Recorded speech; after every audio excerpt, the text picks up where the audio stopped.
Le sujet de cette vidéo porte sur une introduction aux 4 Satipatthana, c'est-à-dire les 4 principales méthodes de méditation. Donc dans la vidéo précédente, on a déjà expliqué ce que c'est que Sati. Il y aura un lien dans la description. Et on avait donné l'exemple de la lampe transparente. Cet exemple, ça montrait comment est-ce que on pouvait observer les mécanismes à l'intérieur de cette lampe plutôt que d'être absorbé par l'objet qu'elle éclaire à l'extérieur. Donc, pour rappel, Sati, c'est ce qui nous permet d'observer comment ça fonctionne dans l'esprit plutôt que de tomber directement dans le sujet qui est apporté par l'esprit. Alors, les Satipatthana sont différentes manières d'observer l'esprit. Et c'est utile parce que, selon notre tempérament, ça offre différentes portes d'entrée pour méditer, pour observer l'esprit. Bien que dans un sutta, le Bouddha explique vraiment en détail chacun de ces Satipatthana et leurs sous-catégories. Mais en fait, ça peut suffire de ne connaître qu'une seule manière de méditer si on y arrive correctement. Et même comprendre comment ça fonctionne Sati et de le garder avec nous, c'est déjà vraiment très aidant. Alors, ces 4 manières d'observer l'esprit, ce sont premièrement l'observation du corps, deuxièmement l'observation de l'esprit, troisièmement l'observation de Vedana qui signifie les émotions, les sensations agréables ou désagréables, et quatrièmement l'observation d'un dhamma spécifique, c'est-à-dire un sujet ou une question précise.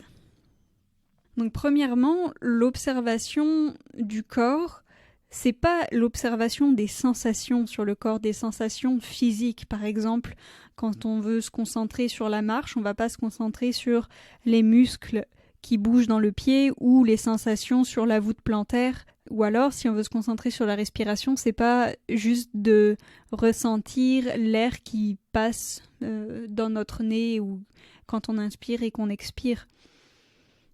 En fait, c'est d'observer qu'est-ce qui fait bouger le corps. C'est l'observation des intentions, des mouvements. Et par exemple, si on n'a pas d'esprit, si on n'a rien pour faire mouvoir le corps, c'est que soit c'est un corps mort, c'est un cadavre quand il n'y a plus d'esprit dedans, ou alors c'est quelqu'un qui est dans le coma et qui ne peut pas bouger parce que son esprit est endormi ou absent. Donc en fait, la méditation sur l'observation du corps, ça va être l'observation des intentions des mouvements. Quand je veux marcher, c'est quoi qui bouge dans l'esprit? Quand je veux respirer, c'est quoi qui bouge dans l'esprit? Et idéalement, on souhaite faire ça avec tous les mouvements au cours de la journée.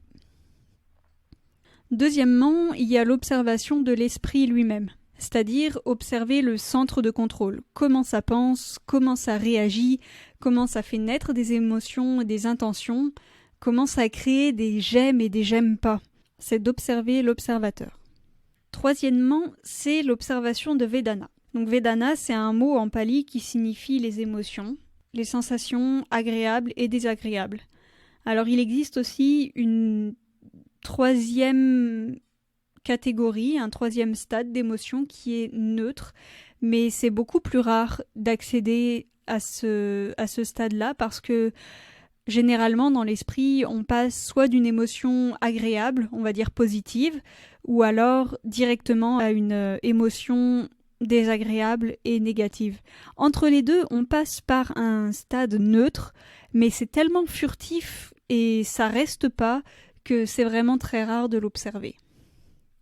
Alors aussi, Vedana, c'est pas d'observer les sensations sur le corps. Donc, les sensations qui sont créées par les émotions sur le corps. C'est-à-dire, donc, par exemple, si j'ai peur, ça va créer une décharge d'hormones, d'adrénaline, et puis ça va avoir des effets physiologiques, des répercussions que je vais pouvoir ressentir, comme l'augmentation du rythme cardiaque, la transpiration, etc.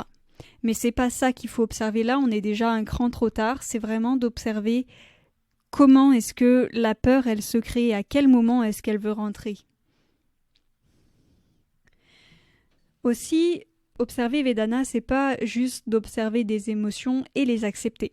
C'est pas de voir « Oh, je suis triste »,« Oh, j'ai peur et je vis ma peur ». Non, c'est de voir où et comment elles sont créées, où est-ce qu'elles sont nées.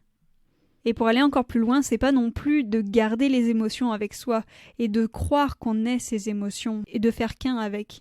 C'est de les couper en fait, parce que sinon on obtient l'effet inverse qu'on voudrait avec Vipassana, c'est-à-dire Vipassana ça veut dire vue claire ou profonde, clear seeing en anglais. Donc l'effet inverse c'est qu'on est troublé par ces émotions, on a l'esprit brouillé, alors qu'avec Vipassana, dans cette méditation, on veut avoir l'esprit clair. Donc il ne s'agit pas de garder les émotions, il faut les couper pour accéder à un état plus sage, à avoir une vision plus claire. Donc c'est ça, il faut pouvoir comprendre la différence entre je suis triste, je suis en colère, je suis content, et puis oh, la tristesse veut prendre la place dans mon esprit. Oh, il y a la colère qui veut rentrer. Oh, la joie et l'excitation veulent prendre la place. Et en fait, c'est là qu'intervient Sati parce que, par exemple, la tristesse peut pas couper la tristesse. On est déjà trop loin à ce moment-là. C'est Sati qui va pouvoir couper quand la tristesse veut rentrer ou veut prendre la place. Quatrièmement, il y a l'observation d'un dhamma spécifique. Un dhamma spécifique, c'est une question de méditation qui est généralement donnée par le professeur, spécialement pour un élève, par rapport à son type d'esprit. Par exemple, Lumpa il demandait à Ajahn la question précise qui est « Où est moi ?» Où est le self? Where is self? À un autre élève, il lui demandait « Qu'est-ce que c'est que la souffrance ?» Et le Bouddha aussi faisait ça avec ses élèves. Il demandait par exemple « Recherche la souffrance et la cause de la souffrance dans un ongle ou dans un cheveu. » Donc c'est ça. Se poser une question précise et spécifique d'un dhamma, c'est la 4e porte d'entrée de méditation. Donc voilà, ce sujet c'était un résumé ou une introduction aux différents types de méditation. Puis ce qu'il faut comprendre aussi, c'est qu'il n'y en a pas un qui est meilleur que l'autre ou pire que l'autre. Parce que finalement, les 4 ont le même but, c'est de voir comment ça fonctionne l'esprit et de pouvoir l'observer, peu importe la porte d'entrée qu'on va utiliser. Un dernier point aussi, c'est que la méditation, c'est pas de se faire des commentaires à soi-même sur comment fonctionne son esprit. C'est pas d'y penser, c'est pas d'y réfléchir et de se parler à soi-même et d'être en fait déjà un temps trop tard sur qu'est-ce qui vient de se passer. C'est vraiment d'observer ce qui se passe dans l'esprit maintenant, à ce moment-là, et d'agir en conséquence. Si c'est un Kilesa qui veut rentrer, on le coupe. Si c'est une qualité, on la garde. En résumé, on a les 4 satipatthana, qui sont des manières de méditer différentes, mais qui ont le même but. Donc ces différentes manières de méditer, ce sont d'observer le corps, ou d'observer l'esprit, ou d'observer Vedana, ou d'observer un dhamma spécifique.